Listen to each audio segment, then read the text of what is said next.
Hello everyone, good morning সকলকে। আশা করি সকলে খুব ভালো আছেন, আমিও খুব ভালো আছি। তো আজকে সকালটা শুরু হচ্ছে আমার লক্ষ্মী মাগুলোর পায়ের আলতা দেওয়া নিয়ে। তো সকাল সকাল আমার মেয়ে আর সমৃতা দুজনেই বায়না ধরেছে যে আলতা পরবে। আমার মেয়ে তো সম্পূর্ণ বুঝে বিষয়টা, যে আলতা কোথায় পরতে হবে, কিভাবে করতে হবে, সম্পূর্ণ বিষয়ে সব কিছু জানে। আলতা কোথায় রাখা থাকে সেটাও আমাকে দেখিয়ে দেয়। মানে বুঝতেই পারছেন আমি কি বলতে চাইছি, যে একদম সব কিছু কাজেই পটু। তো মীনাক্ষীর আর নেই, তো ও আগে সব থেকে আগে ভাগেই পড়তে চায়। তো ঠিক আছে, আমি সেই সব চিন্তা ভাবনা করে আগে ওকে আলতাটা পরিয়ে তারপর আমি সমৃতাকে আলতা পরিয়ে দিয়েছি। আলতা পরানোর পর দুজনের মধ্যে বন্ডিং যেরকম, এই তো সেই সুন্দর মিল মিলাপ থাকতে থাকতে, খেলাধুলো করতে করতে হঠাৎ করে এমন হবে দুজন মিলে বিশাল মারপিট।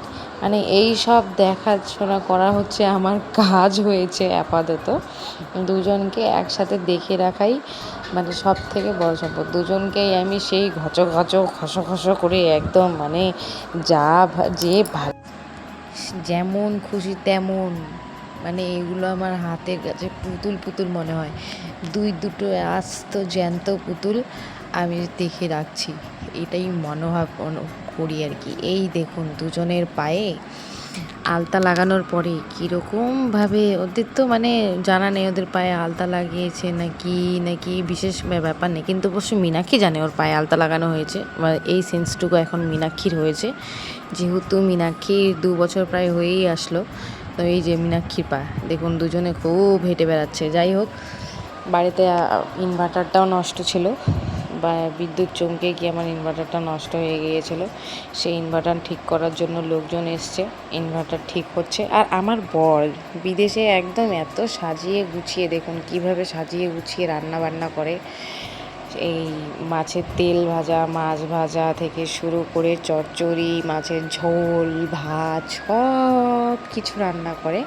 কিন্তু বাড়ি আসলে ওনার কাছে যদি কোনো কিছু খাবার রান্না করা খেতে যদি চাই, হয়ে গেল তুমি একটু করো না, আমার ভাল লাগছে না, তুমি করো, খুব টেস্ট। কিন্তু আমি যে ওনার হাতে খেতে চাই এটা ওনার আর বোঝা হয় না। তো এটি হচ্ছে ওদের ওখানকার রুম, মানে ভুটানে যেখানে থাকে ওরা, পারোতে ম্যাডামের দেওয়া এটা রুম। তো একটাই ঠাকুরের ভরসায় ওরা চলেন, এটা হচ্ছে বিশ্বকর্মা ঠাকুর। আর চলা উচিতও, যেহেতু ওরা সেরকমই কাজকর্ম করে। এই হচ্ছে ওদের সেট আপ, রান্নাঘর থেকে শুরু করে ওরা একই ঘরে থাকে। তো চলো আবার এবার নিজের ভিডিওতে ফিরে আসলাম। তো এই হচ্ছে দুপুরবেলার পরিস্থিতি।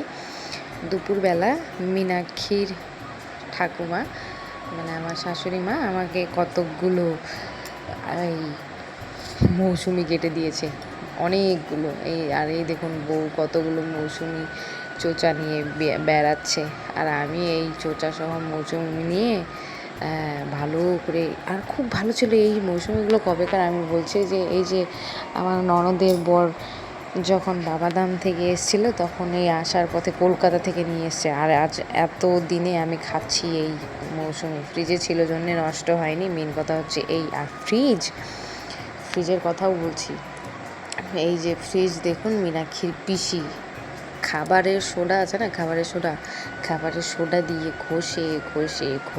ঘষে পরিষ্কার করছে। কারণ কি জানেন, এখন হয়তো বলবেন কেন, তোমরা কি খুব নোংরা? নোংরা নয়, সেরকমও কোনো ব্যাপার নয়। আলসি কিংবা পরিষ্কার করি কি করি না, হঠাৎ বিটাৎ করে, মানে কি কখনো কখনো আবার টাইম হয় না পরিষ্কার করতে চাইলেও। তো মীনাক্ষীর পিসির গা আবার খচমচ করে কাজকর্ম না করলে পারে। ও ফ্রিজটাকে ঘষে খাবারের সোডা দিয়ে ভালো করে ঘষে পরিষ্কার করলো। আমি সবসময় জানতাম যে কেউ আর কি সার্ফ কিংবা ডিটারজেন্ট পাউডার এইসব দিয়ে পরিষ্কার করতো। তো আমিও পরিষ্কার করতাম না, ভিতর না একটু মানে সার্ফের যে সুগন্ধটা রয়েছে ওরকম থেকে যেত। কিন্তু সোডা দেওয়ার পরে এমনি একাই ঝকঝকে হয়ে গেছে, কি ঝকঝকে, আপনারাও সোডা দিয়েই ফ্রিজ পরিষ্কার করবেন, খাবার সোডা, কিন্তু ওটা দিয়ে কোনো সার্ফ ঠাপ দিতে হয় না, খালি ওটা দিয়ে পরিষ্কার করলেই একেবারে মানে ফ্রিজ ঝকঝকা। এই দেখুন মীনাক্ষীর পিসি বাজার করে আনা হয়েছিল, সেই বাজারগুলো ফ্রিজ পরিষ্কার করার পরে সুন্দর করে একটা একটা করে গুছিয়ে রাখছে, কোথায় কোনটায় প্লাস্টিকে কোনটা কীভাবে রাখতে হবে, আর এইসব গুছিয়ে আবার ফ্রিজেও রেখেছে। আর ফ্রিজটা কি ঝকঝকে হয়েছে সেটাও আমি আপনাদেরকে দেখাবো। মানে খাবার সোডা দিয়ে যে ফ্রিজ এত সুন্দরভাবে পরিষ্কার হয় আমি সত্যি বলতে জানতাম না। মানে মীনাক্ষীর পিসির কাছ থেকে আমি মোবাইল চালাই, মোবাইলে অনেক রকমের জিনিস দেখা যায়, কিন্তু আমি এইসব জিনিস দেখার মধ্যে ইন্টারেস্টেড নই, প্রথম কথা। দ্বিতীয় কথা, ও হচ্ছে মানে এমন এরিয়াতে থাকে যেখানে সবাই পরিষ্কার ফিটফাট। আমরা নোংরা নয় ওটাও বলছি না, কিন্তু মানে সবাই আর কি স্মার্ট আইডিয়া ইউজ করে ওখানে। তো এটাই হচ্ছে ও স্মার্ট আইডিয়ার মধ্যে একজন, তো এটাই ও ইউজ করেছে।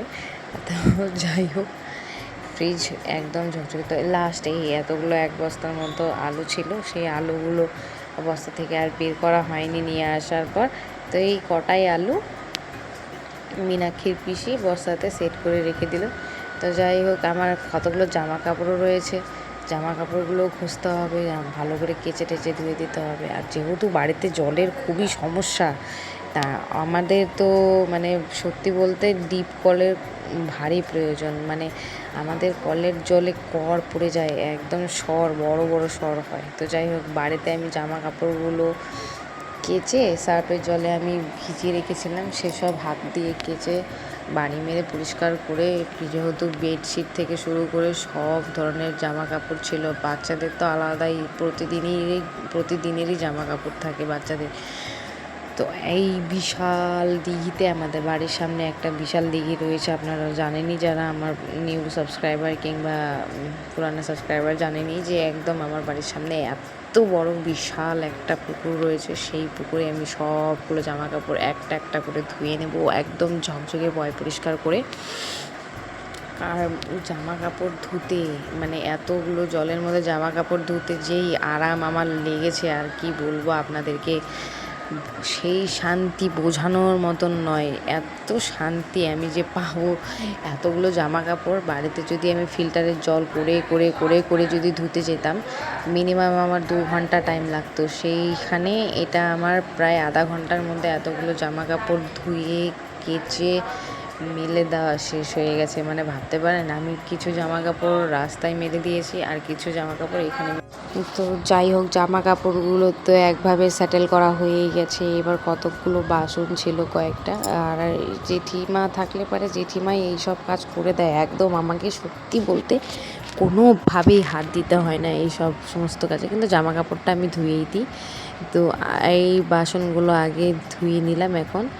আর তারপরে এই দেখুন আমাদের ননদ, আমার মুন্টি, দেখুন কীভাবে খাবার সোডা দিয়ে ফ্রিজটা ঝকঝকে পরিষ্কার টিপটাপ করে দিয়েছে। মানে নোংরা বলতে কি, কখনো কখনো মানে নোংরা বলতে ওপরের যেটা ফ্রিজ হয় আর কি, ডিপ ফ্রিজটা উপরের অংশটা, ওখানে মাছ মাংস রাখা হয়। তো এই জায়গাটা বেশ ডাস্টি হয়ে গেছিলো, তো এইটাই পরিষ্কার করেছে আরও বেশি বেশি করে। তো যাই হোক, ফ্রিজ পরিষ্কার করার তো দেখালামই। এরপরে আর একটা নতুন নতুন নতুন জিনিস আমি আপনাদেরকে দেখাবো। এই হচ্ছে আমার দেওর, মানে প্রণব, ও একটা সারপ্রাইজ কিংবা একটা গিফট পেয়েছে রঙের কোম্পানি থেকে, আমি যতটুকু জানি। বাকি ওর কাছে আমি ভালোভাবে ক্লিয়ার হইনি বিষয়টা, ও কিসের তরফ থেকে গিফটটা পেয়েছে। যাই হোক, গিফট তো গিফট হয়। তো আমি এই গিফটটাই আনবক্সিং করছি। এটা হচ্ছে স্যালোর গরম জল করার আর কি, এই স্যালো কোম্পানির। এটাকে কি বলে, আহা, তাও তো আমার জানা নেই, দেখে বলতে হবে। এটা আমি খালি জানি যে গরম জল করার মাগ। তো যাই হোক, আমি এইটা বলেই চালিয়ে দিই, বাকি আমি জানার চেষ্টা করিনি আসলে এটার ডাক নাম কী কিংবা কীভাবে কী বলে আর কি। তো যাই হোক, আমি এটাকে সম্পূর্ণভাবে দেখাচ্ছি। এটা খুব ছোটোখাটো, মানে একটা রয়েছে যে বড় 1 লিটার জল আটে, সেটা নয়, এটা হাফ লিটারের 1 লিটার জল এটাতে আটবে না। আর সবথেকে বিস্ময়কর বিষয় দেখলাম এটার মধ্যে, মানে আমাদের বাড়িতে যেটা আপাতত ইউজ হচ্ছে সেটার মধ্যে ছাঁকনি রয়েছে, কিন্তু এটা স্যালো কোম্পানির, তো আমাদের বাড়িটা বাজাজ কোম্পানির রয়েছে। আর এটা আজ প্রথম আমি দেখলাম স্যালো কোম্পানির, আমি ইউজ করিনি কখনো। আমি যেটা ইউজ করেছি সেটা বাজাজ কোম্পানি। এই যে ছাঁকনি সিস্টেম রয়েছে, আর এই যে দেখুন ভেতরটা না, আমি সব থেকে ইন্টারেস্টিং বিষয় দেখলাম ভেতরটা না, মানে মেজে নেওয়া যাবে হাত ঢুকিয়ে। কতগুলো মানে এই জল গরম করার মাগগুলো যেসব রয়েছে কতগুলোর ভিতরে হাত ঢুকালে পারে, মানে হাত ঢোকানো যায় না, কারণ ওপরে থাকে ছাঁকনি, অনেক কিছু সিস্টেমে বন্ধ করা থাকে। এটাতে আবার সেরকম নয়, একদম দেখুন কত বড় ফাঁকা। আমি তো দেখে তো প্রচুর প্রচুর প্রচুর খুশি, বাবা হাত ঢুকিয়ে মাজা যাবে। তো সচরাচর এটা ব্যবহার এখন হবে না যদিও, কারণ বাড়িতে একটা অলরেডি এই গরম জল করার মাগ ইউজ করাই হচ্ছে, সেটা নষ্টও হয়নি, কোনো কিছু তিল থেকে তাল কিছুই হটেনি। তাহলে পরে ওটা হটিয়ে কী করব? এটা কোথাও ঘুরতে গেলে পরে মানে ব্যবহার করা যাবে বাচ্চাদের জন্যে, কিংবা কারো যদি গরম জল প্রয়োজন হয় রাস্তায় ইনস্ট্যান্ট নুডলস বানানোর জন্য, এরকম ধরনের কোনো গরম জলে, মানে কোনো কোথাও গেলাম তো পিকনিক খেতে যদি ইনস্ট্যান্ট গরম জল হালকা একটু আধটু লাগে আর কি, 4-5 জনের খাবার টাবার, তো এটা দিয়ে হয়ে যাবে। সেই সব চিন্তা ভাবনা করে এটা রেখে দিলাম। তা আর একটা কি, সন্ধেবেলা হুট করে মন চাইলো যে পুকুরে গিয়ে স্নান করি। আজকে জামা কাপড় ধুয়েছি পুকুরে, তো তখন থেকেই বারবার মনে হচ্ছে যে কখন আমি পুকুরের মধ্যে যাব আর কেন, মানে একটু স্নান করব মন ভরে। দেখুন কত বড় পুকুরে আমি স্নানও করে ফেললাম। আর স্নান করে সন্ধেবেলায় কী যে আনন্দ হয়েছিল, মানে সে কথা আর বোঝানোর মতন নেই। প্রচুর ভাল লাগছিল এই স্নান করতে সময়, সাঁতার কাটতে সময়। আর সেই সব কমপ্লিট করে আমি বাড়িতে এসে পয় পরিষ্কার হয়ে আবারও স্নান করেছি। আর এই দেখুন আমার মেয়ে আমার ওড়না দিয়ে শাড়ি পরে ঘুরে বেড়াচ্ছে। তো আজকের জন্য এইটুকুই, আপনাদের সাথে আর দেখা হবে আর একটি নতুন ভিডিও নিয়ে। সকলে খুব ভালো থাকবেন আর সুস্থ থাকবেন, আমাকে বেশি বেশি করে সকলেই সাপোর্ট করবেন। বাই বাই, সকলে খুব খুব খুব ভালো থাকবেন। আর যদি সবার ভালো লাগে অবশ্যই চ্যানেলটিকে সাবস্ক্রাইব করবেন, প্রত্যেকে লাইক কমেন্ট করে জানাবেন যে ভিডিওটা কেমন লেগেছে। আর বন্ধুবান্ধবের সাথে অবশ্যই শেয়ার করবেন। ভিডিওটা কেমন লাগছে না লাগছে আপনারা অবশ্যই জানাবেন। বাই বাই, ভালোই থাকবেন সবাই কিন্তু। বাই।